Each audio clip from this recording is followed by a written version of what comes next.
இந்த மெஷின் சரியா வேலை செய்தா இல்லையா, நீங்க செய்துன்றீங்க, நான் இல்லைன்றேன். அப்ப நீ சொன்னது ரைட்னா நீ கூட, நான் சொன்னது இதுதான் தீர்ப்பு. ஃபெய்த்துக்கு உங்களுக்கு என்ன சம்பந்தம்? லவ் ஜிஹாத் அப்படின்ற ஒரு பொய் நம்பிக்கையை உருவாக்கி ஒரு மாநில தேர்தலே ஜெயிச்சாங்க, கலவரம் பண்ணி அத்தனை பேரை கொன்னாங்க. இந்த மாதிரி 1000 நம்பிக்கைகள் இருக்குது. நம்பிக்கைக்கும் கோர்ட்டுக்கும் வேலை கிடையாது. மக்கள் நம்புறாங்களே, அதனால சரியா தான் இருக்குது அப்படின்னு பேசினா இது ஒரு சாமியார் பேச வேண்டிய பேச்சு, நீதிமன்றம் பேசுற பேச்சு கிடையாது. எதுக்கு அழுத்தினாலும் தாமரைக்கு விழுது. நான் என்ன சொல்றேன், எதுக்கு அழுத்தினாலும் தாமரைக்கு ஏற்கனவே விழுந்துட்டு இருக்குதுன்னு சொல்றேன். இப்போ மெஷின்ல அழுத்தி தான் தாமரைக்கு விழணுன்றது இல்லை. இப்போ சூரத்தை ஒரு மாடலா எடுத்துக்கிட்டா மோடி அரசால ஒரு 100-200 தொகுதி அது மாதிரி பண்ண முடியும்னு சொல்றேன். நான் உயிருக்கு பயப்படாத யாராவது இருக்கிறானா? பொண்டாட்டி பிள்ளைக்கு பயப்படாத யாராவது இருக்கிறானா? விவிபேட் ஸ்லிப் வருது இல்லையா, அது வர்றதை எடுத்து யார் வாக்காளரோ அவர் டப்பால போடணும் அப்படின்னு ஒரு கோரிக்கை வச்சிருந்தாங்க. அதுவும் முடியாதுன்றாங்க. மெஷின் கரெக்டா இருக்குது அப்படின்னா பணத்தை நீங்க கட்டிடணும். தப்பு நடந்திருந்தா செலவு என்னது, நடக்கலைன்னா செலவு ஒன்று. இதுதான் தீர்ப்பு. இப்போ இவங்க கேட்கும்போது நீதிமன்றம் என்ன பதில் சொல்லுது தெரியுமா? எதையாவது நம்பணும், சும்மா எதையுமே நம்ப மாட்டேன்னு பேசக்கூடாது. எப்படிங்க யுவர் ஆனர் நம்புறது? இவ்வளோ பேர் நம்புறானு, இவ்வளோ பேர் எதை நம்புகிறார்கள்ன்றதான் என்னுடைய கேள்வி. எனக்கு விவிபேட் மெஷினை பற்றி எதுவும் தெரியாது எனக்கு. அதனால அதில் நம்பிக்கை இருக்கு இல்லை அப்படின்னு என்னால் கருத்து சொல்ல முடியாது. அதுக்குள்ளே டெக்னிக்கலாக கேள்வி கேட்டால் எனக்கு பதில் சொல்ல தெரியாது. ஆனால் எனக்கு வேற ஒன்று தெரியும், நான் எலெக்ஷன் கமிஷனை நம்பலை. ஒரு வாரமாக மோடி என்ன பேசிட்டு இருக்காரு, இதுக்கு முன்னால் பல உச்சநீதிமன்ற தீர்ப்புகள் இருக்குது. எது மதவெறி பேச்சு, ஹேட் ஸ்பீச்னு இருக்குது. அது சொல்லியிருக்கிற அத்தனைக்கும் அந்த இலக்கணங்களுக்கு பொருத்தமாக மோடி பேசிட்டு இருக்காரு. ஆனால் அவர் மீது எந்த நடவடிக்கையும் கிடையாது. ஒரு நோட்டீஸ் கூட கொடுத்து கேட்கல. தேர்தல் ஆணையத்தையும் அதனுடைய நடவடிக்கைகளையும் இந்த முறையையும் கடைசியாக இந்த எந்திரத்தையும் சந்தேகப்படு என்பதற்கான ஒரு ஏற்பாட்டை இந்த தீர்ப்பு செய்து கொடுத்திருக்கிறது. சந்தேகத்தை நீக்கவில்லை. அரண்சை நண்பர்களுக்கு வணக்கம். அரண்சை ஊடகம் சுயேட்சையாக இயங்குவதற்காகவே உருவாக்கப்பட்டது. நாம் செய்கிற வேலை உண்மையிலேயே மக்களுக்காக செய்கிறோம் என்பதை நீங்கள் நம்பினால், வாய்ப்பு இருந்தால் இந்த ரேசர் பே QR கோடுக்குள்ளே நீங்கள் அதை ஸ்கேன் பண்ணி எங்களுக்கு உங்களால் இயன்றதை விருப்பம் இருந்தால் ஆதரவு தெரிவிக்கலாம். வணக்கம் நண்பர்களே, இது அரண்சை. நான் மகிழ்ந்தன். பல்வேறு அரசியல் சமூக நிகழ்வுகள் தொடர்பாக பல்வேறு அணுகுகளை சந்தித்து உரையாடி வருகிறோம். அந்த வகையில் நாம் சந்திக்க போகிற சிறப்பு விருந்தினர் தொடர் மருதையன். வணக்கம். ஆக்சுவலி விவிபேட், இந்த EVM இது பற்றி நிறைய டவுட்ஸ் வந்தபடியே தான் இருக்குது. அப்புறம் இன்னைக்கு உச்சநீதிமன்றத்தில் இது தொடர்பாக வழக்கு நடக்க போகுது அப்படின்னு உடனே நிறைய பேர், எனக்கு ஒருத்தர் வாட்ஸ்அப்பில் கை தட்டி மெசேஜ் போட்டிருந்தாரு, நாளைக்கு தெரிக்க விட போகிறாங்க, கிட்டத்தட்ட 5000 கோடி ரூபாய் செலவு பண்ணி இந்த இவ்வளோ 24 லட்சம் விவிபேட் மிஷின் வாங்கியிருக்கிறாங்க. அப்போ இவ்வளோ செலவு பண்ணி அந்த மிஷினை வாங்கினவங்க எலெக்ஷன் கமிஷன், எதிர்கட்சியினர் இது விவிபேட்டை யூஸ் பண்ணுங்கன்னு சொல்கிறாங்க. வாங்கினதை யூஸ் பண்ணீங்க, எதுக்கே மக்கள் காசை செலவு பண்ணியிருக்கீங்க அப்படின்னு உச்சநீதிமன்றம் சொல்லியிருக்கக்கூடும் அப்படிங்கிறது, சொல்லுங்கிறது நேற்றைய நம்பிக்கை, சொல்லியிருக்கக்கூடுங்கிறது இன்றைய நம்பிக்கை. என்ன நடந்திருக்குது உச்சநீதிமன்றத்தில்? இல்லை, இந்த கோரிக்கை 2019 உச்சநீதிமன்றம் நிராகரிச்சிருக்குது. இப்போ 2வது முறை இப்போ வந்திருக்குது.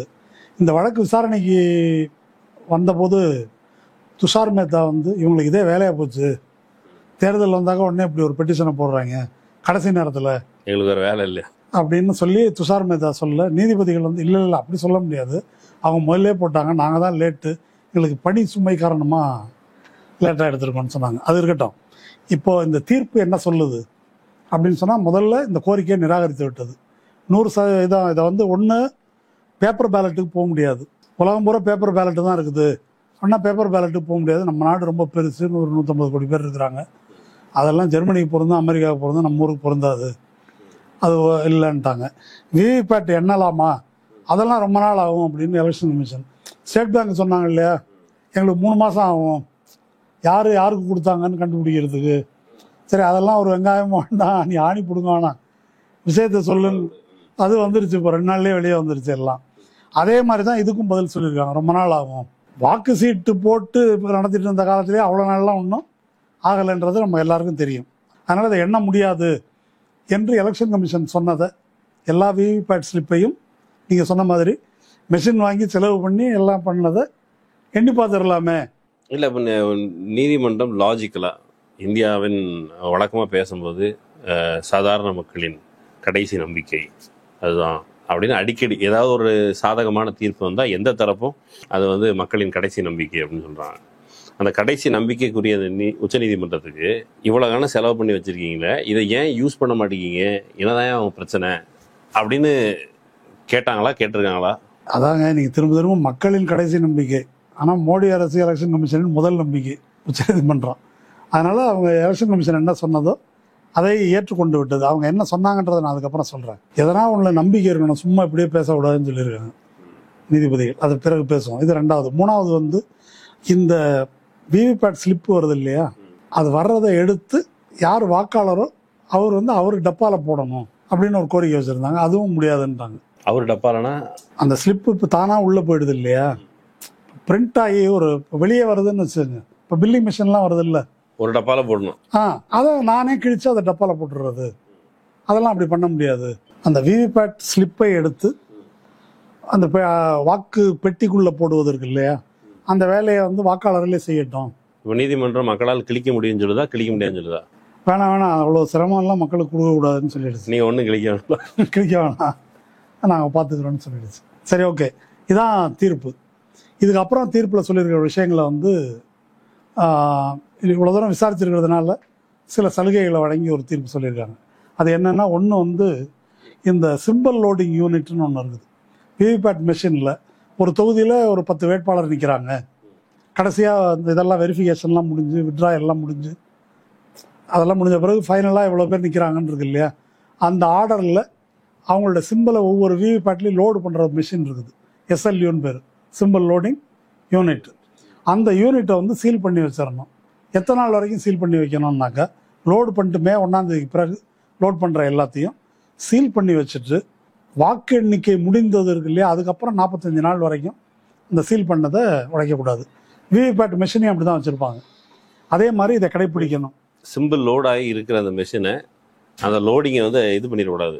அதில் வந்து ஒரு புகார் இருக்குது, எதா எழுதினாலும் தாமரை விழுது அப்படின்னா அந்த சிம்பிள் லோடு பண்ணுறதுலே ஏதாவது முறைகேடு இருக்கா அதை செக் பண்ணுறதுக்காக சிம்பிள் லோடிங் யூனிட்டை வந்து அது மாதிரி வச்சு 45 நாளைக்கு பாதுகாப்பாக வச்சிடணும்.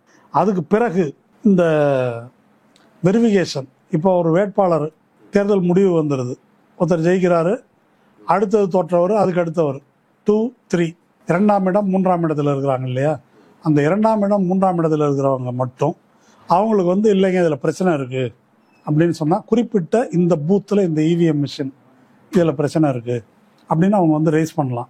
என்ன லிமிட்னாக்கா, ஒரு அசம்பிளி தொகுதிக்கு ஒரு 5-6 அசம்பிளி தொகுதி சேர்ந்தது தானே ஒரு நாடாளுமன்ற தொகுதி. ஒரு அசம்பிளி தொகுதியில் இருக்கக்கூடிய 5% 5 விழுக்காடு மிஷின்கள் வரைக்கும், 100 மிஷின் இருக்குன்னா 5 மிஷின் வரைக்கும் அதை வந்து செக் பண்ணுறதுக்கு அவங்க கேட்கலாம். ரேண்டம் செக்கிங் தான் அந்த 5%. ரேண்டம் இல்லை, இவங்க சொல்லலாம் இந்தந்த பூத்து என்னென்ன மிஷின் டவுட் இருக்குது. ஆமாம், இந்தந்த பூத்தில் எனக்கு ஓட்டு விழும்னு நான் நினைக்கிறேன், ஆனால் விழலை, அப்போ எனக்கு சந்தேகம் வருது இல்லையா, அப்படி வந்து அது 5% மிஷின்கள் வரைக்கும். ஆனால் செக் பண்ணக்கூடியது வந்து 2வது 3வது வந்தவங்க தான், அவங்களுக்கு மட்டும்தான். மிச்சம் பேருக்கு அந்த உரிமை கிடையாது. 4வது 5வது கிடையாது. இப்போ அவங்களுக்கு வந்து எங்களுக்கு டவுட், எனக்கு இந்த பூத்தில் ஓட்டு விழுந்திருக்கும், நான் ஓட்டு விழாததுனால தான் நான் 4வது இடத்துக்கு போயிட்டேன் அப்படின்னு ஒருத்தர் சொல்றாரு.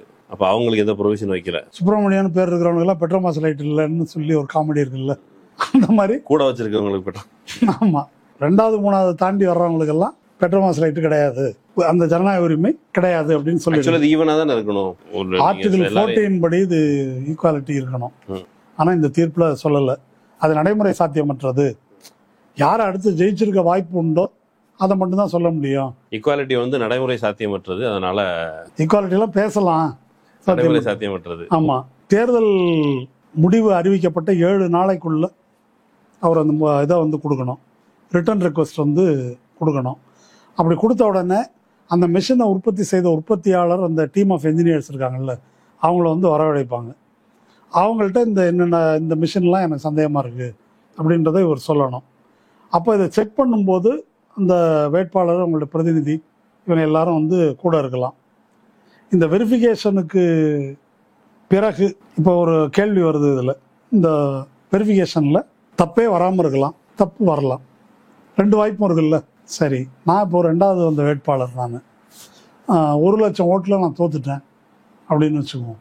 6 அசம்பிளி கான்ஸ்டிடுவன்சி, ஒரு அசம்பிளி கான்ஸ்டிடுவன்சியில் 5% இதை எண்ணும்போது ஒரு 3000 ஓட்டு எனக்கு வர வேண்டியது வரல அந்த மாதிரி இருக்குதுன்னு வச்சுக்கோங்க. இப்போது என்னங்க செய்கிறது அப்படின்னு சொன்னாக்கா நீதிமன்றம் ஒரு தீர்ப்பு சொல்லியிருக்குது. என்ன சொல்லியிருக்குன்னா, மெஷின் கரெக்டாக இருக்குது, தப்பு எதுவும் நடக்கலைன்னா செலவு ஒன்றுது. எது? என்ஜினியர்லாம் கூப்பிட்டு வந்து அவங்க போக்குவரத்து செலவு, சாப்பாடு செலவு, இதை செக் பண்ணுற செலவு, இதெல்லாம் வந்து வேட்பாளருடைய செலவு. அப்படின்னா நியாயமாக உனக்கு டவுட் வரக்கூடாது, வந்தால் உனக்கு ஃபைன். ஆமாம், ஃபைனு. அது மெஷின் கரெக்டாக இருக்குது அப்படின்னா பணத்தை நீங்கள் கட்டிடணும். மெஷின் தப்பாகிடுச்சு, இப்போ நான் சொன்ன மாதிரி ஒரு 7000 8000 ஓட்டு வேணாம், ஒரு 1000 ஓட்டு அப்படி இதாக இருக்குதுன்னு வச்சுக்கோங்களேன். அப்போ வந்து எலெக்ஷன் கமிஷன் அந்த செலவுக்கு வந்து பொறுப்பேற்றுக்கும். தப்பு நடந்திருந்தால் செலவு என்னது, நடக்கலைன்னா செலவு ஒன்று. இதுதான் தீர்ப்பு. இது மைனர் குஞ்சு தீர்ப்பு மாதிரி இருக்குது. ஆமாம். இப்போ கோர்ட்டுக்கு எதுக்கு போனாங்க? இப்போது இந்த டெலிஃபோன் இருக்குதுங்க, இது நல்லா தான் இருக்குது அப்படின்னு நான் சொல்கிறேன். இல்லை நீங்கள் சரியில்லைன்றீங்க. இதை வந்து ஒரு கடையில் கொடுத்து பார்க்குறேன், செல்ஃபோன் கடையில் பார்த்துட்டு இது சரியில்லைங்க, பிரச்சனை இருக்குதுன்னு சொல்லிடுறான். அப்போ நீங்கள் என்ன சொல்கிறீங்க? பார்த்தீங்களா, நான் சொன்னதானே நடந்திருக்கு. அப்போ செல்ஃபோன்களில் பார்த்த செலவு வந்து உங்களுதுன்றீங்க. இப்போ நல்லா இருக்குன்னு நான் சொன்னாலும் தாங்க 100 நான் கொடுத்துடணும். அதை ஒருவேளை ரிப்பேராக இருக்குது அப்படின்னா அந்த 100 நீங்கள் கொடுத்துடணும் அப்படின்ற மாதிரி இருக்குது. இந்த செல்ஃபோன் ரிப்பேரா இல்லையா அப்படின்றதுக்காக கோர்ட்டுக்கு போன மாதிரி இருக்குது. இப்போ தேவையில்லாமல் வாய் கொடுத்துட்டோங்கிற எண்ணத்தை தான் இது வந்து. இப்போ கேள்வி என்னத்துக்காக இந்த கேஸுக்கு போனாங்க? கேஸினுடைய சாரம் என்ன, வழக்கினுடைய சாரம் என்ன? இப்போது வாக்குரிமை அப்படின்றது ஒரு அடிப்படையான ஜனநாயக உரிமை. நான் சூரியனுக்கு போகிறேன்னா, தாமரைக்கு போகிறேன்னா, ரெட்டை ஏதோ ஒன்று போடுறேன், நான் ரெட்டை இலைக்கு போடுறேன்னா, அப்போது நான் போடுற பிரதிநிதிக்கு தான் அந்த வாக்கு செல்கிறதா, அவர்கள் தான் தேர்ந்தெடுக்கப்படுகிறார்களா என்பது ஒரு ஆதாரமான ஒரு கேள்வி. அதில் தப்பு நடக்குது என்ற ஐயத்தின் பேரில் தான் இது போடப்பட்டிருக்குது. அப்போது இதுக்கு என்ன முடிவுன்றது வேணும். இப்போ சுப்ரீம் கோர்ட்டு இப்போ இதெல்லாம் சொல்லியிருக்கு, சரிவா, ஓகே, இதை எப்போ வரவேற்கலாம்னு சொன்னாக்கா, தப்பு நடந்திருக்கு, வேறுபாடு 2000 ஓட்டு இருக்குது என்னும் பட்சத்தில் மிச்சம் எல்லாத்தையும் எண்ணணும், எண்ணி அதுக்கு என்ன முடிவு வருது என்ற அடிப்படையில், அதாவது எல்லா விவிபேட் ஸ்லிப்பையும் எண்ணணும், அதுதான் தேர்தல் முடிவாக இருக்கும் என்று இந்த நீதிமன்ற தீர்ப்பு சொல்லியிருக்குன்னு வச்சுக்கோங்க. அதை ஒரு கணக்கில் சேர்க்கலாம். எனக்கு அதில் இன்னொரு டவுட் வருது. இப்போ ஒரு குறிப்பிட்ட இடத்துல 8000 வாக்குகள் வித்தியாசம் வருது என்னும் பட்சத்தில் நிறைய ஸ்பெகுலேஷன் இருக்குது. ஒரு டெக்னிக்கலாக ஒரு எரர் நடந்துச்சு அப்படின்னு சொன்னால் மெஷினை தண்டிக்க முடியாது. ப்ரொடியூஸ் பண்ணவங்ககிட்ட கேட்கலாம் கம்பன்சேஷன், வாட் எவர் டைம் இது பற்றி. ஆனால் ஒருவேளை ஃபோர்ஜரி நடந்திருக்குது எனும் பட்சத்தில் தேர்தல் இதுக்கு வெற்றி பெற்ற நபர் இருக்கார்ல, அவருடைய வெற்றி கேள்விக்குறியாகுது. அல்லது அந்த நபருக்கு இந்த முறைகேட்டில் தொடர்பு இருக்கிறதா என்கிற கேள்வி அதனுடைய பை ப்ராடக்ட் தான். இப்போ இந்த விஷயங்கள் பற்றிலாம் எதுவுமே பரிசீலிக்கப்படல. நீ வந்து அந்த நம்பரை எண்ணாத, தேர்தலே முறைகேடு, அப்போ இந்த நபருடைய வெற்றி கேள்விக்குறியாகுமா, அல்லது தேர்தலை நடத்திய முறையில் இதில் முறைகேடாக தேர்தல் ஆணையத்திற்கு பொறுப்பு உண்டு, இப்படி எதுவுமே இல்லையா? இங்கே பாருங்கள், இது சட்டம் ரொம்ப சிக்கலானது. இப்போ நான் சொல்கிற மாதிரி ஒரு 2000 ஓட்டு 8000 ஓட்டு டிஃபரன்ஸ் வந்துடுது அப்படின்னு சொன்னால், இது மெஷின் எரரா அல்லது சதி வேலையா, சாபட்டேஜா அப்படின்றது தனி ஒரு பிரச்சனை. அது இதுக்குள்ளே வராது, அதுக்கு தனி கேஸ் போடணும், அது தனியாக இன்வெஸ்டிகேஷன் தனியாக கண்டுபிடிக்கணும். பிரச்சனை இந்த எலெக்ஷன் நடத்தப்படுகிற முறை பற்றி இருக்கிற கொஸ்டின்ல இருந்தானே இது வருது, எல்லாமே வருது. ஆனால் நீதிமன்றம் அதை அப்படி பார்க்கவில்லைன்றதான் நான் சொல்ல வரேன். இப்போ தப்பு நடக்குதுங்க, அது சாபட்டேஜா தப்பாக நடந்துச்சா அதை கண்டுபிடிக்கிறதுன்றது தனி ஒரு பிரச்சனை. தப்பு நடக்கக்கூடாது அப்படின்றதான் முதல் விஷயம். இப்போ நீங்கள் வாக்கு எண்ணுறதே வச்சுக்கலாமே, எண்ணும் போதே தவறுதலாக விடலாம், வேணும்னே செய்யலாம்ல, 2 வேறுபாடு இருக்குல்ல. பட் ஆனால் அதுக்கு வெரிஃபிகேஷன் அது மாதிரி போகும். அதனால இப்போ கேள்வி நான் திரும்ப சொல்றது என்னன்னா, இந்த மெஷின் சரியா வேலை செய்யுதா இல்லையா, நீங்க செய்துன்றீங்க, நான் இல்லைன்றேன். அப்போ நீ சொன்னது ரைட்னா நீ கொடு, நான் சொன்னது இதுதான் தீர்ப்பு, இது பிரச்சனை இல்லை. அப்போ இது ஜனநாயகம் குறித்த பிரச்சனை, வாக்காளரின் உரிமை குறித்த பிரச்சனை. அப்போ இந்த இப்படி 3000 ஓட்டு வித்தியாசம் வருது அல்லது இவ்வளவு ஓட்டுக்கு மேல அதுல வேறுபாடு வருகிறது என்று சொன்னால், தொகுதி பூரா விவிபேட்டை எண்ணணும், எண்ணிட்டு என்ன ரிசல்ட் வருதோ அதுதான் ரிசல்ட் என்று சொல்ல வேண்டும். அல்லது அப்படி ஒரு பிரச்சனை வருது அப்படின்னு சொன்னாக்கா, இந்த இவிஎம் விவிபேட்டுன்றதே நாங்கள் வந்து ரிவ்யூ பண்ண வேண்டியிருக்கோம், எல்லாத்தையும் கவுண்ட் பண்ணணுமான்னு முடிவு பண்ண வேண்டியிருக்கோம், இப்படி ஏதாவது ஒன்று சொல்லணும். அதை நோக்கி போகாமல் இந்த தீர்ப்பு வந்து இந்த இடத்துல நிற்குது. அந்த வகையில் இது வந்து நீங்கள் எங்கே நிற்குதுங்கிறீங்க? 2019 கிட்டத்தட்ட இதே பாணியிலான தீர்ப்பு தான் வந்திருக்குது. இப்போ நீதிமன்றத்தை பொறுத்தளவுக்கு நீதிமன்றத்தினுடைய மெமரி அல்லது நீதிமன்றம் வந்து எல்லா வழக்குகளையும் பார்த்து, நீங்கள் தமிழ்நாட்டில் எங்கேயாவது நடக்கிற ஒரு தீர்ப்பு வருது அப்படிங்கிற பட்சத்தில் அந்த தீர்ப்பை வச்சு கூட அந்த தீர்ப்புகளில் பார்க்குறவங்கள கோட் பண்ணி, இந்த தீர்ப்பில் இங்கே நடந்திருக்குது, அங்கே இந்த வழக்கில் இப்படி ஒரு தீர்ப்பு வந்துச்சுன்னு சொல்கிறாங்கல்ல. இது உச்சநீதிமன்றத்தினுடைய மெமரியில் 2019 இருந்திருக்கும், 19 இப்படி ஒரு கேஸ் வந்திருக்குன்னு இருக்கும், 5 வருஷமா அந்த கொஸ்டின் குவேரி இருக்குது அப்படிங்கிற பொழுது இது வந்து புது பிரச்சனை இல்லை, கடைசி நேரம் வந்தது கிடையாது, நீண்ட காலமாக இருக்கிற கேள்வி. அப்படிங்கிற போது இந்த டவுட்டுக்கு இப்போவாது கொஞ்சம் கூடுதலான இல்லை, இந்த நீதிமன்ற விவாதம் எப்படி நடந்ததுன்றதை நீங்கள் பார்க்கணும். இப்போ பிரசாந்த் பூஷன் இவங்க வந்து கேள்வி எழுப்புறாங்க. ஒன்று வந்து இப்போ சமீபத்தில் நடைபெற்ற இந்த லோக்நிதி சிஎஸ்டிஎஸ் சர்வேயில் அது வந்து 10,000 சாம்பிள்ஸ் எடுத்திருக்கிறாங்க. 58% பேர் இந்த வாக்கு எந்திரத்தில் நம்பிக்கை இல்லைன்னு சொல்லியிருக்காங்க. அதெல்லாம் வந்து ப்ரைவேட் சர்வே, அதெல்லாம் எடுத்துக்க முடியாது அப்படின்ட்டாங்க. அப்போ எதை எடுத்துக்கலாம்? இன்னொன்று வல்லுநர்கள் சொல்லியிருக்கிறாங்க. அந்த யூஎஸ்லேருந்து தேஷ்பாண்டே கரண்ட் அஃபேர் கொடுக்குற பேட்டியில் சொல்கிறாரு. அப்புறம் கண்ணன் கோபிநாதன், அவர் துறைசார் வல்லுநர், அவர் வெறும் ஐஏஎஸ் இல்லை, அவர் சொல்கிறாரு. இப்போ பொன்ராஜ் போன்றவர் சொல்கிறாங்க. இன்னும் பலர் வந்து சொல்கிறாங்க. டெமான்ஸ்ட்ரேட் பண்ணி காட்டுறோம், எப்படி பண்ண முடியும், சத்தியம் தொலைக்காட்சியிலலாம் அது போட்டு காமிச்சாங்க, வந்ததுன்னு நினைக்கிறேன். அப்போது இதெல்லாம் வந்து காமிக்கிறாங்க. இவங்கெல்லாம் வந்து டெக்னிக்கல் எக்ஸ்பர்ட்ஸ் வந்து இதை சொல்கிறாங்க. அப்போ டெக்னிக்கல் எக்ஸ்பர்ட்ஸ் இதை சொல்கிறாங்க அப்படின்னா நீதிமன்றம் என்ன செய்யணும்னா, ஒரு டெக்னிக்கல் எக்ஸ்பர்ட் டீம் ஒன்று அமைத்து இது சரியா தப்பா அப்படின்னு வந்து விசாரிக்க சொல்லி இருக்க வேண்டும். நம்ம ஊரில் அர்ச்சகர் நியமனத்தில் ஆகம கோயில் இருக்குல்ல, ஆகம கோயிலில் கூடாதுன்னு ஒரு பஞ்சாயத்து இருக்குது. அப்போ எது ஆகம கோயில் எது ஆகம கோயில் இல்லைன்னு கண்டுபிடிச்சாகணும். அதுக்கு ஒரு கமிட்டி போடணும். அந்த கமிட்டியில் சமஸ்கிருதம் தெரிஞ்சவர் தான் இருக்க முடியும். அதனால் பழைய எலெக்ஷன் கமிஷனர் கோபாலசாமி ஐயங்கார் இருக்கணும் அப்படின்ற அளவுக்கெல்லாம் தீர்ப்பு கொடுத்த நீதிமன்றம். சத்தியவேல் முருகனார் இருக்கக்கூடாது, அவருக்கு அதெல்லாம் தெரியாது, வேலைக்கு ஆக மாட்டாரு அப்படின்னு கமிட்டி போட்டு கண்டுபிடிச்ச நீதிமன்றம். சமீபத்தில் உதயநிதி வழக்கில் சனாதன தர்மம் அப்படின்னா என்ன அப்படின்றதுக்கு குப்புசாமி ஐயங்கார் இன்ஸ்டியூட்டை கூப்பிட்டு சனாதன தர்மம்னா என்ன, வேதத்தில் என்ன சொல்லியிருக்கு அப்படின்னு ரெஃபரன்ஸ் எல்லாம் பார்த்து தீர்ப்பெல்லாம் கொடுத்துருக்குறாங்க. இதுக்கு ஒரு ஐயங்கார் தலைமையில ஒரு கமிட்டி போட்டிருக்கலாம். இல்லை, நான் எதுக்கு சொல்ல வரேன்னா, எதுக்கு எக்ஸ்பர்ட் கமிட்டி போடுறாங்க, எதுக்கு போடுறதில்லை அப்படின்றது சொல்கிறேன். அது மாதிரி செஞ்சுருக்கணும். அதை அப்படி செய்யலை. ஓகே, இப்போ இவங்க கேட்கும்போது நீதிமன்றம் என்ன பதில் சொல்லுது தெரியுமா? எதையாவது நம்பணும், சும்மா எதையுமே நம்ப மாட்டேன்னு பேசக்கூடாது. எப்படிங்க ஒரு ஆனர் நம்புறது? இவ்வளோ பேர் நம்புறானே, யாரு? நாட்டில் ஓட்டு போடுற மக்கள். நான் நம்பிக்கை இருக்கிறதுனால தானே ஓட்டு போடுறாங்க. இதை வந்து அந்த நீதிபதி சொல்லியிருக்காரு கோர்ட்டில்.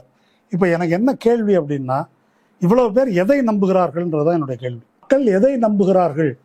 இப்போ உங்களுக்கு தெரிஞ்சு சூரியனுக்கு ரெட்டை இலைக்கு எதுக்கோ ஓட்டு போடுறாங்க இல்லையா? உங்கள் அம்மாவோ உங்கள் பாட்டியோ யாரோ, அவங்கள்ட்ட போய் கேளுங்க, எதை நம்பி என்ன ஓட்டு போடுறீங்கன்னு கேளுங்க. அவங்க லோக்கலில் வர வேட்பாளர் நம்பி தான் ஓட்டு போடுவாங்க. ஒரு வேட்பாளர் இவர் நல்லவராக இருக்காரு, இல்லை இந்த கட்சி நல்ல கட்சியாக இருக்குது, நமக்கு பிடிச்ச கட்சியாக இருக்குது, அதுக்கு நான் ஓட்டு போடுறேன். மக்களோட இது என்னன்னாக்கா, மெஜாரிட்டியாக நம்ம யாருக்கு போடுறோமோ அவங்க வந்து நம்ம பிரதிநிதியாக வருவாங்க. அதுதான் இப்போ அது நடக்குதா இல்லையான்றதை பற்றி தான் இப்போ நம்ம கேள்வி. இப்போ என்ன எடுத்துக்கங்க, எனக்கு வந்து விவிபேட் மெஷினை பற்றி எதுவும் தெரியாது, எனக்கு டெக்னிக்கலாக எதுவும் அதை பற்றி தெரியாது. அதனால் அதில் நம்பிக்கை இருக்குது இல்லை அப்படின்னு என்னால் கருத்து சொல்ல முடியாது. அதுக்குள்ளே டெக்னிக்கலாக கேள்வி கேட்டால் எனக்கு பதில் சொல்ல தெரியாது. ஆனால் எனக்கு வேற ஒன்று தெரியும், நான் எலெக்ஷன் கமிஷனை நம்பலை. ஏன்னா மோடி அரசால் இது நியமிக்கப்பட்டது எப்படி நடந்திருக்குது அப்படின்றது ஆப்வியஸ். இது எனக்கு மட்டும் தனியாக தெரிஞ்ச விஷயம் இல்லை. சென்ற உச்சநீதிமன்ற அமர்வு இந்த தேர்தல் ஆணையர் நியமனத்தின் மீது உள்ள சந்தேகம் பிரச்சனையின் காரணமாக தான் ஒரு பிரதம மந்திரி, அப்புறம் எதிர்க்கட்சி தலைவர், அப்புறம் உச்சநீதிமன்ற தலைமை நீதிபதி 3 பேர் அடங்கிய குழு தான் வந்து நியமிக்கணும், இது ஒரு கான்ஸ்டியூஷனல் போஸ்ட்டு என்று தீர்ப்பளிக்குது. இல்லைன்னா அது போல ஒரு சட்டம் இயற்றணும்.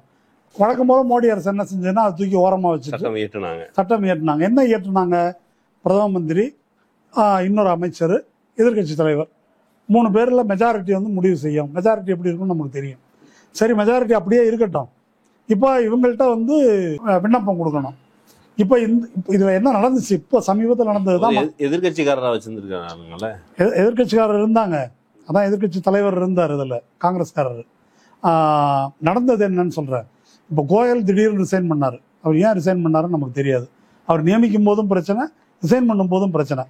ரிசைன் பண்ண உடனே ஒரு பெட்டிஷன் வந்து போடுறாங்க, அவர் ரிசைன் பண்ணிட்டாரு, இப்போ 2 பேரை நியமிக்க போகிறாங்க, அது வந்து பழைய ஏற்கனவே உச்சநீதிமன்ற தீர்ப்பு இப்படி இருக்குது, இப்படி ஒன்று பண்ணியிருக்கிறாங்க, இப்படி சட்டம் இயற்றப்பட்டதே வந்து பிரச்சனைக்குரியதுன்னு கேஸ் போடுறாங்க. அந்த கேஸை அட்மிட் பண்ணி விசாரணை நடக்குது. தேதி போட்டு நாளைக்கு விசாரணை அப்படின்னு சொல்லும்போது இன்னைக்கு ராத்திரி ஆதிர் ரஞ்சன் சௌத்ரி எதிர்க்கட்சி தலைவர் நடுராத்திரி அவருக்கு இந்த 6 பேர் இதை அனுப்பி நாளை காலையில் இதில் யாரை எடுக்கலான்னு சொல்லு அப்படின்றாரு. யார் இந்த 6 பேர்? இவங்க ட்ராக் ரெக்கார்டு என்ன? இவங்க வந்து பொருத்தமான நபர்கள் நபர்களா, அதெல்லாம் யோசிக்கிறதுக்கான எந்த அவகாசமும் தரப்படவில்லை. இது வந்து முறைகேடானது. அதாவது நீங்க மெஜாரிட்டி, எதிர்க்கட்சி மைனாரிட்டின்றது மட்டும் இல்லைங்க. இந்த டியூ ப்ராசஸ் அப்படின்னு ஒன்று இருக்கு இல்லையா, அப்ளிகேஷன் ஆஃப் மைண்ட்னு ஆங்கிலத்தில் சொல்லுவாங்க. இது இருக்கிறதுக்குள்ள யார் நல்லவன் கண்டுபிடிக்கிறதுக்கு ஒவ்வொருத்தரை பற்றிய பயோடேட்டா, அவங்க என்ன பண்ணியிருக்காங்க, கொண்டிருக்காங்க, அதுக்கு எதுக்குமே வந்து அவகாசம் கொடுக்காம திடீர்னு ஒரு 6 பேரை கொண்டாந்து நிறுத்தி, இந்த பெண்களுக்கு கல்யாணம் பண்ணுறது ஒரு மாப்பிள்ளையை கொண்டாந்து நிறுத்தி கட்டுனா கட்டுன்ற மாதிரி அந்த மாதிரி கொண்டாந்து நிறுத்தி சொல்கிறாங்க இது முறைகேடுன்னு சொல்லிட்டு அவர் இது பண்ணிடுறாரு. நீ போனால் போன்னு சொல்லிட்டு அவங்க 2 பேரும் இந்த 2 பேரை நியமிச்சிடுறாங்க. இந்த 2 மெஜாரிட்டி அடிப்படையில் மெஜாரிட்டி. இப்போ இவங்க 2 பேர் யார் என்னன்னு அதை பற்றி வந்துட்டு இருக்குது. அதை பற்றி வந்துட்டு இருக்கிற எதையும் யாரும் நம்புறது தயாராக இல்லைனாலும் இப்போ நடக்கிறதுலேருந்து அதை வந்து புரிஞ்சுக்கலாம். நடக்கிறதுன்னு நான் சொல்ல வர்றது, இந்த தேர்தல் அறிவிக்கப்பட்டது எதுக்காக இத்தனை நாள் ஒரு 7 கட்டமாக இந்த தேர்தல் நடக்குது. இதுக்கு முன்னால் வாக்கு சீட்டு தேர்தல் நடந்த போதே இவ்வளோ நாள் வந்து அது இழுத்ததில்லை. எதுக்காகன்னு சொன்னால் ஒரே காரணம் தான், மோடி எல்லா இடத்துலையும் போய் பிரச்சாரம் பண்ணுறதுக்கு ஏதுவாக அவருடைய டிராவலிங் ஷெட்யூலுக்கு ஏதாப்புல அது அந்த மாதிரி. இது உண்மையாகவும் இருக்கலாம், பொய்யாகவும் இருக்கலாம்.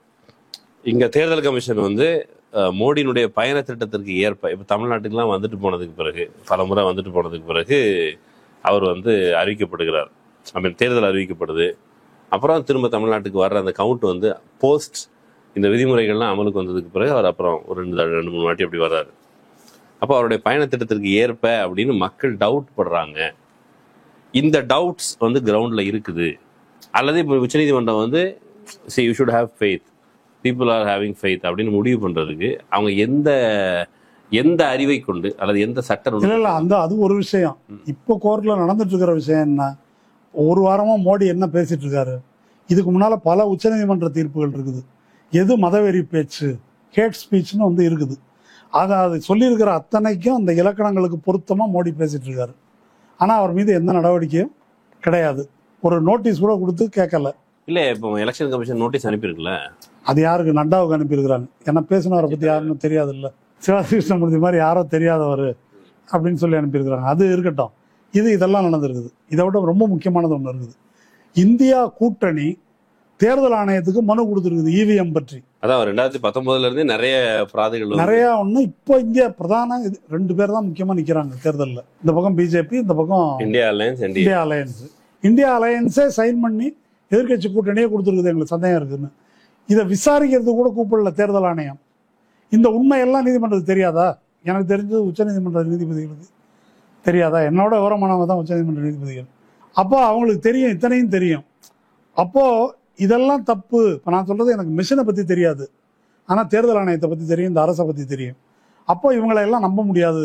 அதுல இருந்து தான் வருது. இவர்களால் இயக்கப்படுகின்ற எந்திரம் இருக்கு இல்லையா, அதையும் என்னால நம்புறதுக்கு கஷ்டமா இருக்கு. 2 விஷயம் இருக்குது. இந்தியா அலையன்ஸ் இதை பற்றி டவுட்ஸ் ரைஸ் பண்ணுது. கோர்ட் வந்து மக்களுக்கு நம்பிக்கை இருக்குதுன்னு சொல்லுது. இப்போ இதில் எப்படி பிரிக்கிறாங்கன்னா, இந்தியா அலையன்ஸுக்கு நம்பிக்கை இல்லை, மக்களுக்கு நம்பிக்கை இல்லை. பிரசாந்த் பூஷனுக்கு நம்பிக்கை இல்லை, மக்களுக்கு நம்பிக்கை இருக்கிறது, பிஜேபிக்கு நம்பிக்கை இருக்குது. என்னுடைய கேள்வி என்ன, நம்பிக்கையை பற்றி கோர்ட் எதற்காக பேசுகிறதுன்றதான் இதுல வந்து பிஜேபியினுடைய நம்பிக்கையும் மக்கள் நம்பிக்கையும் ஒத்து போகுதுங்கிற ஒரு ஸ்டேட்மெண்ட் இதுல வரலையா? ஆமா, வருது. ஆனா என்னுடைய கேள்வி, ஃபெய்த்துக்கும் கோர்ட்டுக்கும் என்ன சம்பந்தம்? You should have faith. People have faith. That's why they are voting in huge numbers அப்படின்னு அந்த நீதிபதி சொல்றாரு இல்லையா? இந்த ஃபெய்த் என்ற வார்த்தையே பிரச்சனைக்குரியது. ஃபெய்த் என்பது வந்து அன்கிரிட்டிக்கல் பிலீஃப். மக்கள் வந்து ஒரு அன்கிரிட்டிக்கல் பிலீஃப் தான் வச்சிருக்கிறாங்க. எல்லாம் நேர்மையாக நடக்கும் அப்படின்னு ஒரு நம்பிக்கை. அவங்க சர்வேல வந்து 58% சொன்னால் அதை நான் ஒத்துக்க மாட்டேன்றாங்க. அவங்க மக்கள் அப்படி ஒரு நம்பிக்கையில் வந்து செய்கிறாங்க. கோர்ட்டோட வேலை வந்து ஃபெய்த் இல்லை. நான் வேற உதாரணம் சொல்கிறேன். பாபா ராம்தேவோட கொரோனில் இருக்கு இல்லையா, அதை வட இந்தியாவில் பல பேர் நம்பி சாப்பிட்டாங்களா இல்லையா? சரி, மக்களுக்கு ஃபெய்த் இருக்கு, நீங்கள் எதுக்கு விசாரிக்கணும்? பாபா ராம்தேவை தவிர இப்போ கோர்ட் எதுக்கு அதை விசாரிக்கணும்னு நான் கேட்குறேன். இப்போ விசாரிச்சு நீ வந்து அளவுதியை பற்றி பண்ணது அவதூறு, மக்களின் நம்பிக்கைக்கு விரோதமாக. இப்போ கோர்ட்டுடைய தீர்ப்பு என்ன சொல்லுது அப்படின்னு சொன்னால், மோசடியாக விளம்பரம் கொடுத்து மக்களை ஏமாற்றி நம்ப வைத்தீர்கள் அப்படின்றதான தீர்ப்பு. மன்னிப்பு கேட்டு விளம்பரம் கொடு. அது ராம்தேவோட அவங்க நிறுத்தலை. நான் எல்லா எஃப்எம்சிஜி விஷயத்தையும் விசாரிக்கிறேன். ஃபாஸ்ட் மூவிங் கன்சியூமர் குட்ஸ் எல்லாரும் இப்படி தான் விளம்பரம் கொடுக்குறாங்க. பொய்யா விளம்பரம் கொடுத்து மக்களை ஏமாற்றி விற்கிறாங்க. ஓகே, ஏமாற்றியதன் மூலம் மக்கள் நம்பிக்கையை பெறுகிறார்கள். இப்போ நம்பிக்கையை பெற்றார்கள்ன்றது ஒரு ஆதாரமாக நீங்கள் பேச முடியுமா? அப்போது ராம்தேவதோ அல்லது வேற ஒரு பொருளோ லேபுக்கு போய் இந்த இந்த நோயை இது தீர்க்காது, இது ஒரு போலி மருந்து என்று நிரூபிக்கப்படுது. அப்படி நிரூபிக்கப்பட்டதுனால தானே இந்த விசாரணை. ஃபெய்த்துக்கு உங்களுக்கு என்ன சம்பந்தம்? லவ் ஜிஹாத் அப்படின்ற ஒரு பொய் நம்பிக்கையை உருவாக்கி ஒரு மாநில தேர்தலே ஜெயிச்சாங்க, கலவரம் பண்ணி அத்தனை பேரை கொன்னாங்க. இந்த மாதிரி 1000 நம்பிக்கைகள் இருக்குது. நம்பிக்கைக்கும் கோர்ட்டுக்கும் வேலை கிடையாது. நீங்கள் ஆப்ஜெக்டிவாக அதை அனலைஸ் பண்ணணும். மிஷின் சரியாக இருக்குதா, தேர்தல் கமிஷன் ப்ராப்பர் ப்ரொசீஜரை கடைபிடிச்சிருக்குதா, நியமனம் கரெக்டாக நடந்திருக்குதா, ப்ரொசீஜர்லாம் இதை ஆய்வு செய்ய வேண்டியதான் நீதிமன்றத்தோட வேலை. மக்கள் நம்புறாங்களே அதனால சரியாக தான் இருக்குது அப்படின்னு பேசினா இது ஒரு சாமியார் பேச வேண்டிய பேச்சு, நீதிமன்றம் பேசுகிற பேச்சு கிடையாது. இல்லை, ஆனால் காமன் பப்ளிக்கு மக்கள் ஆமாம் நம்ம எல்லாரும் சேர்ந்து ஓட்டு போடுறோம் எதன் பொருட்டு அப்படின்னா நம்பிக்கை. இந்த எலெக்ஷன் ப்ராசஸில் இந்த நம்பிக்கையெல்லாம் ரொம்ப பொதுவானது. யார் ஓட்டு போடுறாங்களோ அந்த மக்கள்கிட்ட எல்லாம் திருட்டு பய சார் அப்படிம்பாங்க. அதுக்கு என்ன சொல்றீங்க? அது ஒரு நம்பிக்கை. ஆமாம், அதுக்கு பேர் என்ன? நான் சொல்ல வரதா மக்கள் சொல்கிற கருத்து என்ன சரி தப்பு அதுக்குள்ளே போக வேண்டாம். இப்போ பிரச்சனை, உங்கள் முன்னால் வைக்கப்பட்ட பிரச்சனையை ஆராய்ந்து சரியா தவறா உண்மையா பொய்யா என்று சொல்வதற்கு பதிலாக மக்கள் நம்புகிறார்கள் அதனால நான் இதை இப்படி போகிறேன் என்ற பேச்சே தப்பு. அந்த பேச்சு தப்பு அப்படின்றது மட்டும் அல்ல, அந்த பேச்சின் தொடர்ச்சியாக நீட்சியாக இந்த தீர்ப்பு அமைந்திருக்கிறது அப்படின்றத நான் சொல்ல வர்றது.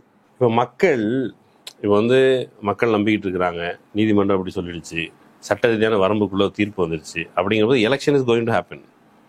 இப்போ இதில் நீதிமன்றம் இதில் ரெமெடியும் கொடுத்துருக்குது.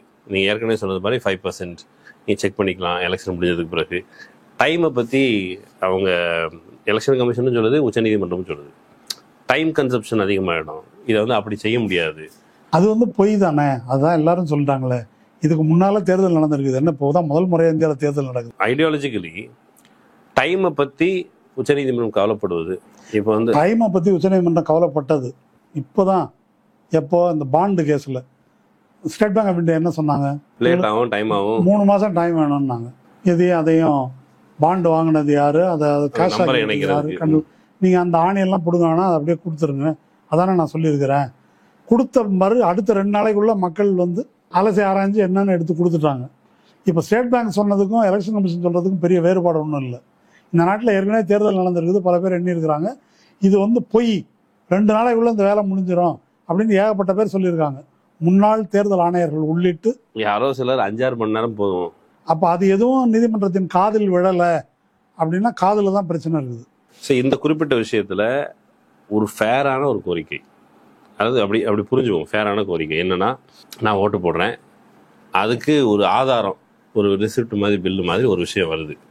இந்த ரெண்டையும் சேர்த்து எனக்கு ஒரு ஆஃப்டர் திஸ் எலெக்ஷன் 2024க்கு பிறகும் எனக்கு இந்த எலெக்ஷன் ப்ரொசீஜர் நான் அளித்த வாக்கு சம்மந்தப்பட்ட நபருக்கு போனது அப்படின்னு எனக்கு மக்களுக்கு நம்பிக்கை வேணும்.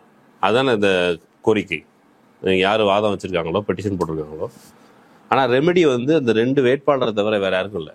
மக்களுக்கு இதில் என்ன ரெமெடி? ஒருவேளை நான் நம்புகிறேன், நான் எலெக்ஷனில் பங்கெடுக்காததால் நான் இதில் எந்த 2வது 3வது இடத்துல வர முடியாது. எனக்கு டவுட் இருக்குது, ஜெனரலைஸ் பண்ணல உச்சநீதிமன்றம். எனக்கு என்ன ரெமெடி கொடுத்துருக்காங்க? இப்போ 100 கோடி வாக்காளர்கள்லாம் எனக்கு டவுட் இருக்குன்னு பெட்டிஷன் போட முடியாதுங்க. இப்போ அதனுடைய ரெப்ரசன்டேட்டிவா தான் சில பேர் மனு போடுறாங்க. அவங்கள மக்கள் பிரதிநிதியாவே கருதலையே.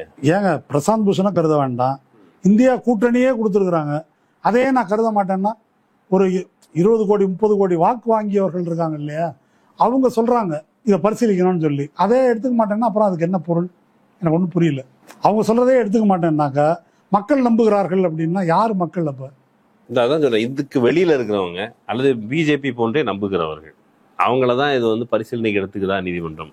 இல்லை. இப்போ விஷயமே என்ன அப்படின்னு சொன்னாக்கா, நான் தேர்தல் ஆணையத்தை நம்பலை.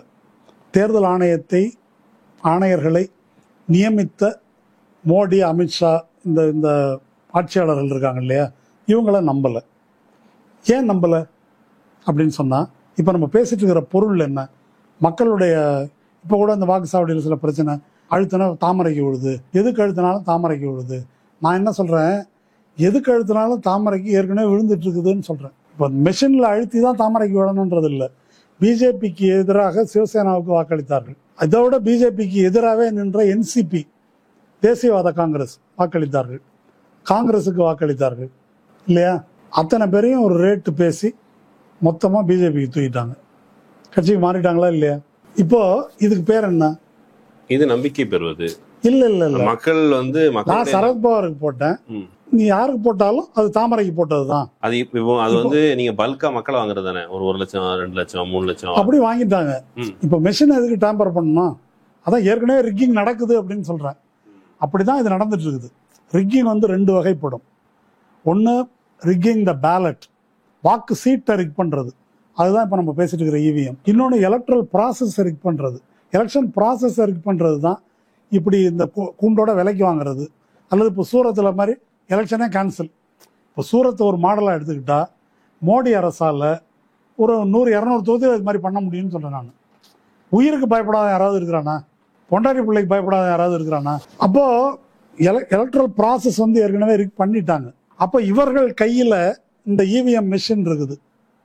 இப்போ என்னுடைய கேள்வி வந்து, இந்த மாதிரி 2 முதல் மந்திரியை தூக்கி உள்ளே வைக்கிறவங்க, பிரதான எதிர்கட்சியினுடைய அக்கௌண்ட்டை முடக்கிறவங்க, இது மாதிரி கூண்டோட கொத்து கொத்தா ஒரு 250 எம்எல்ஏ வரைக்கும் விலைக்கு வாங்குறவங்க, இந்த நபர்கள்ட்ட போய் இந்த மாதிரி இவிஎம் மிஷின் விவிபேட்டில் இந்த மாதிரி ஒரு சின்ன தில்லுமுள்ளு பண்ணாக்க நம்ம வந்து மெஜாரிட்டியாக ஜெயிக்கலாம், என்ன செய்யலாம் அப்படின்னு மோடி அமித்ஷா போகலாம் அப்படின்னு வந்து கேட்டாங்கன்னாக்கா, அப்போ மோடி அமித்ஷா இல்லை அதெல்லாம் அறம் கொன்ற செயல், அதெல்லாம் நம்ம செய்யக்கூடாது அப்படின்னு சொல்லுவாங்களா?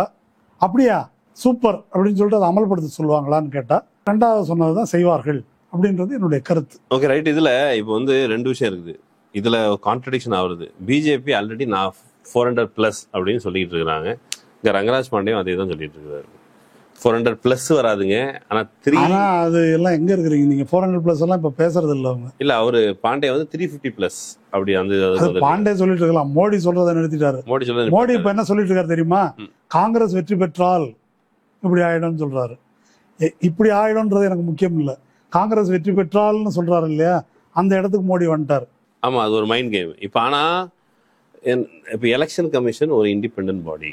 அந்த இண்டிபெண்டன்ட் பாடி எந்த கவர்மெண்ட் இருக்கோ இட் வில் எக்ஸிஸ்ட் சம் பாடி. இப்போ ஃபார் எக்ஸாம்பிள் ஒருவேளை காங்கிரஸ் ஆட்சிக்கு வந்தாலும் கூட இந்த இண்டிபெண்டன்ட் பாடியினுடைய பிரதிநிதிகள், மேலே இருக்கிற அதிகாரிகள், அவங்க வந்து இந்தியா அலையன்ஸ்க்கு சாதகமாக மக்கள் மூடு போகுதுன்னு சொன்னால், இந்த 400+ வர்ற அளவுக்கு இப்போ வந்து சமீபத்தில் கூட நிறைய விஷயங்களில் காங்கிரஸ் ரொம்ப ஈஸியாக 100 தாண்டுற இடத்துக்கு இப்போவே வந்துடுச்சு அப்படின்னு செய்திகள் வருது. அப்போது இந்த மக்கள் மூடக்கு எதிராக எலெக்ஷன் கமிஷன் வேலை பார்க்குமா? ஏன்னா அவங்க வந்து திரும்ப ராகுல் காந்தியோ அல்லது பிரியங்கா காந்தியோ அல்லது இதர இந்தியா அலையன்ஸோட யாரோ பெரிய பொறுப்புக்கு வந்தா அவங்களுக்கு பதில் சொல்லணும்ல. என்ன அவங்கள தூக்கில் போட்டுற போகிறாங்களா? அதெல்லாம் ஒன்றும் நடக்காது. அது ஒன்றும் நடக்க போகிறது இல்லைங்க. அதெல்லாம் எதுவும் செய்ய போகிறது இல்லை. அதனால் நமக்கு இப்போது அது வந்து பிரச்சனை இல்லை. இப்போது இந்த மெஷினில் தில்லுமுள்ளு இருக்கும் என்று என்னால் திட்டவட்டமாக சொல்கிறதுக்காக நான் இல்லை. என்னுடைய பாயிண்ட், அப்படி ஒரு கேள்வி எழுப்பப்பட்டால் ஒரு நீதிமன்றம் அதை எப்படி அணுக வேண்டும்? அப்படி அணுகி இருக்கிறதா? அப்படி அணுகவில்லை. ஆனால் ஒரு கேள்வி நான் இப்போ சொல்கிறேன் உங்களுக்கு. நீதிமன்றம் இதெல்லாம் முடியாதையா, டிஸ்மிஸ் அப்படின்னு அனுப்பியிருக்கலாமா கூடாதா? அனுப்பல. உங்களுக்கு சலுகை எல்லாம் கொடுத்து ஏன் அனுப்பல? சலுகை கொடுக்கறதுக்கு நியாயம் புரிந்து ஒரு அசம்பிளி செக்மெண்ட்டில் 5% மெஷின்களை நீங்கள் ஐடென்டிஃபை பண்ணி எண்ணலாம் per constituency, per assembly constituency அப்படின்னு ஒரு தீர்ப்பு கொடுக்க காரணம் என்ன அப்படின்னா, நீதிமன்றம் இவ்வளவு சவடாலாக மக்களுக்கு ஃபெய்த் இருக்குது, அது இருக்குது, இது இருக்குன்னு பேசினாலும் நம்பிக்கை இழந்து கொண்டிருக்கிறார்கள் மக்கள். எதிர்கட்சிகள் இதை பண்ணியிருக்காங்க, இதெல்லாம் நீதிமன்றத்துக்கு தெரியுது. இல்ல, பெட்டிஷனருடைய அந்த பிளியை காது கொடுத்து கேட்டாங்க அப்படின்னு புரிஞ்சு. பெட்டிஷனருடைய பிளியை தனியாக கேட்கறதுக்கு ஒன்றும் இல்லை. இந்த அளவுக்கு இது சந்தி சிரிக்குது. அப்போ நீதிமன்றத்தின் மீதான நம்பிக்கையை காப்பாற்றிக்கணும்னா எலெக்ஷன் கமிஷனை மெஷினை விடுங்க, அவர்களின் மீதான நம்பிக்கையை காப்பாற்றிக்கணும்னாக்கா நேர் சீராக ஒரு தீர்ப்பு சொல்லணும். குற்றமே மைனர் குஞ்சு தப்பே செய்யலன்னு சொல்லக்கூடாது. 5 ரூபா அபராதமாவது விதிச்சாகணும், போடணும். நீதி நேர்மை அது மாதிரி 5% என்ன சொல்லியிருக்கிறாங்க, 5% என்ன சொல்லியிருக்காங்க. இதனுடைய விளைவு என்ன? இப்போ நான் சொல்ல வர்றது, ஒருவேளை இப்போ சொன்னதை போல் ஒரு 1000, 2000, 3000 வாக்குகள் வேறுபாடு வந்துருச்சு அப்படின்னு சொன்னால், அப்போ தோற்று போன 2ஆம் இடத்துக்கு வந்த வேட்பாளர் தான் வென்றிருக்க வேண்டியவன் தோற்கடிக்கப்பட்டிருக்கிறேன், முறைகேடு நடந்திருக்கிறது என்று சொல்வார். அவர் என்ன செய்ய முடியும்? இப்போ உள்ள நிலைமைப்படின்னா கோர்ட்டுக்கு போனோம். கோர்ட்டுக்கு போனால் அந்த கேஸ் 10 வருஷம் நடக்கும். அப்பாவுக்கு என்ன நடந்தது, உத்தவ் தாக்கரேக்கு என்ன நடந்திருக்குது, எல்லாத்தையும் கண் முன்னால் தான் பார்த்துட்டு இருக்கிறோம். இது எல்லாரும் தான் பார்த்துட்டு இருக்கிறாங்க. அப்போ அவர் என்ன செய்ய ஆரம்பிப்பார், இந்த தேர்தலே மோசடி அப்படின்னு அவர் பேச ஆரம்பிக்கிறது மட்டும் அல்ல, மக்கள் அதை கருத ஆரம்பிப்பார்கள். எலக்ட்ரல் சிஸ்டத்தின் மீது நம்பிக்கை இழப்பார்கள். நம்ம நாட்டில் இப்போ இருக்கிறது வந்து எக்ஸிக்யூட்டிவ், ஜுடிஷியரி, மீடியா 3 மோடி கைப்பற்றி விட்டார். இதை பற்றி நிறைய நம்ம பேசிட்டோம். மிச்சம் இருக்கிற ஒரே ஒரு இதுதான். இதில் தான் ஜனநாயகத்தை காப்பாற்றணும், அரசாங்க சட்டத்தை காப்பாற்றணும், ஓட்டு போடுங்கன்னு எல்லாரும் பேசிட்டு இருக்கிறோம். இப்போ இதுவும் இல்லை அப்படின்னு சொன்னாக்கா, நீதிமன்றத்தில் நீதி கிடைக்காது என்று சொன்னால் மக்கள் வீதிக்கு தருவதை தவிர வேறு வழி இல்லை. இது நான் சொல்லலை. இப்போ எமர்ஜென்சி வந்தபோது ஜெயபிரகாஷ் நாராயணனை பிடிச்சி உள்ளே வச்சிடுறாங்க. அவர் ஜெயிலில் ஜெயில் டைரின்னு எழுதுறாரு, புக்காக வந்திருக்குது. அதில் அவர் ஒரு பாயிண்ட் சொல்கிறாரு. ஒரு நாட்டில், ஒரு ஜனநாயக நாட்டில் ஃப்ரீ அண்ட் ஃபேர் எலெக்ஷன் நடைபெறவில்லை என்று சொன்னால் அந்த நாட்டின் ஜனநாயகத்தை காப்பாற்றுவதற்கு தேர்தல் மட்டும்தான் வழிமுறையாக இருக்குமா அப்படின்ற கேள்வி அவர் எழுப்புறார். அப்படி அல்ல. அப்போ போராட்டங்கள், வீதியில் இறங்குவது மக்கள் என்பது தவிர்க்க முடியாது. இதுதான் உலகம் எங்கும் நடந்திருக்கிறது, அதுதான் நடக்க வேண்டும் அப்படின்னு அவர் சொன்னார். ஆனால் அதுக்கு தேவையில்லாமல் இந்திரா காந்தி தேர்தல் அறிவிச்சிடுறாங்க. இந்திரா காந்தி அறிவித்த அன்றைய தேர்தல் இருக்கு இல்லையா, அப்போ எந்த எதிர்க்க தேர்தல் அறிவித்த உடனே எல்லாரையும் விடுவிச்சிடுறாங்க. யாரையும் பிடிச்சி உள்ள வைக்கல, அக்கௌண்ட்டை ஃப்ரீஸ் பண்ணல, வேற விதமான துன்புறுத்தல்கள், இடி ரைடு அது மாதிரிலாம் எதுவும் நடத்தலை. இப்போ நம்ம இது எல்லாம் நடக்குது. இது எல்லாம் நடக்கின்ற சூழ்நிலையில் தேர்தல் நடக்குது. இந்த சூழலில் இந்த மெஷினை பற்றி கேள்வி எழுப்புகிறோம். அப்படி எழுப்பும்போது நீதிமன்றம் இப்படி ஒரு தீர்ப்பை கொடுத்துருக்குது. இந்த தீர்ப்பின்படி பரிசீலிக்கின்ற இந்த மெஷினில் அந்த மாதிரி ஒரு இது வந்துச்சு அப்படின்னு சொன்னால் மொத்த இந்த எலக்ட்ரல் ப்ராசஸ் மீது மக்கள் நம்பிக்கை இழப்பார்கள்.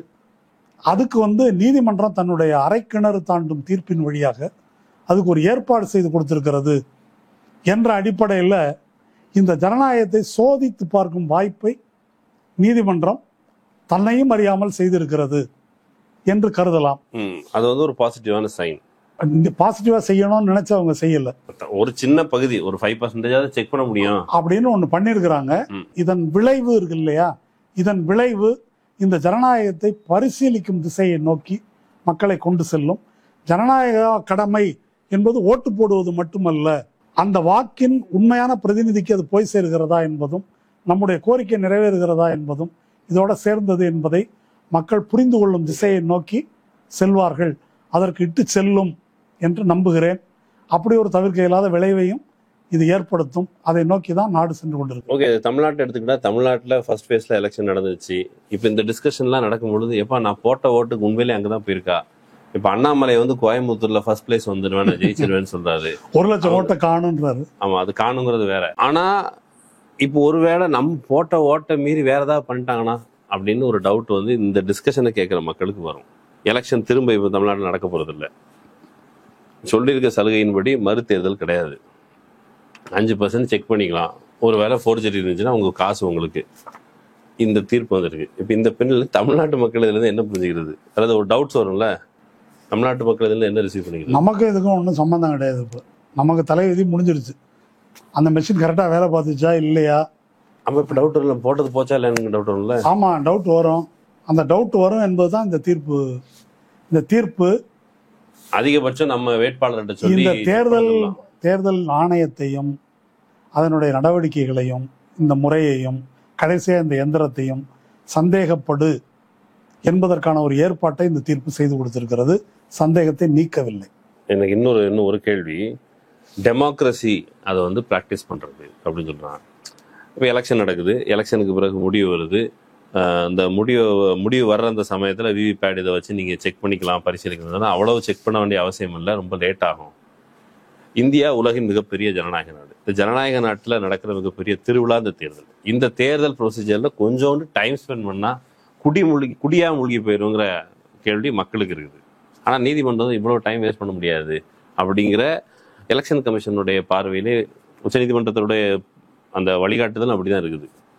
உண்மையிலே அவ்வளோ டைம் வேஸ்ட் பண்ற அளவுக்கு ஒர்த் இல்லையா இந்த டெமோக்ரஸி? ஒரே நாடு ஒரே தேர்தல் அப்படின்னு சொல்ற மோடி கூட டைம் வேஸ்ட் ஆகுதுன்னு தான் சொல்லுது. அதனால அப்படி வச்சுக்கலாம்.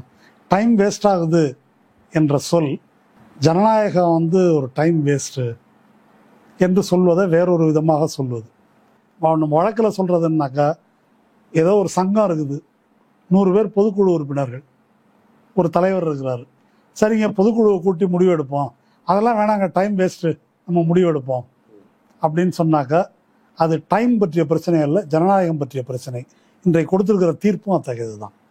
ஓகே, ஜனநாயகம் பற்றிய பிரச்சனை, ஜனநாயகத்தை ப்ராக்டிஸ் பண்ணுறதை பற்றின பிரச்சனை அப்படிங்கிறத நானும் புரிஞ்சுக்கிட்டது. மக்கள் இதை பார்த்து அவங்களுக்கு எனக்கு தெரிஞ்சது டவுட்டு தான் வரும் தான் தோணுது. டவுட் வரும், என்னடா இவங்க போட்ட ஓட்டுக்கு வந்து அக்கௌண்ட்டு சரியாக வருமா வராதாங்கிற டவுட் வருது. மேபி எலெக்ஷன் முடிவுகள் வரும்போது இந்த டவுட்ஸ் ஏதோ பூதாகரமாகுதா, அல்லது எழுப்பப்பட்ட டவுட்ஸே வந்து இல்லை அது போதுமானதாக இல்லை அப்படின்னு தோணுதாங்கிறது அப்போ நமக்கும் அது தோணும். அப்போ பேசிக்கலாம். இன்னொரு வாய்ப்பில் பேசுவோம். ரொம்ப நன்றி. நன்றி நண்பர்களே. இன்னொரு வாய்ப்பில் சந்திக்கலாம். நன்றி.